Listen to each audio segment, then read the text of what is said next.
This is the payment portal. The individual record for each line item in the portal itself would be shown here. If you click on the portal button at the end of the payment portal, it would bring you to this screen for the record in the row that you clicked on in the portal. Now in this portal record, it's the payment ID is number 1 for the record.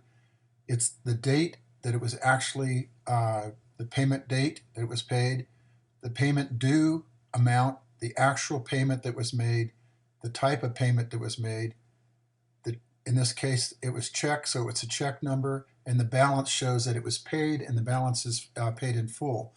Now, if you run the payment report, I'm not going to do it in this screen, you would either indicate that it's deposited in that screen and add the date for that deposit in the actual payment screen. That's the reason for the report, so that as you're filling out your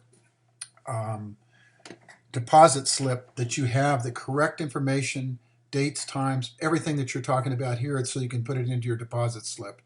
Plus, as you actually put it on the deposit slip and mark it as deposited and checked in, you should be putting it in the bank on that period and that date.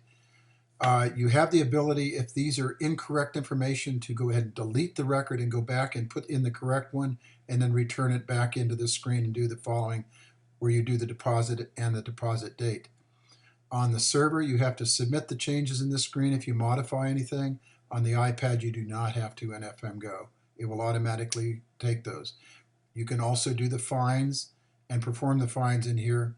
You can also travel back to the main menu, and if you've done a fine, you want to return all the records, click on the Show All button. You can also go Previous Next to go through these records, so you can see the next records that are in there for each line item and modify those if needed.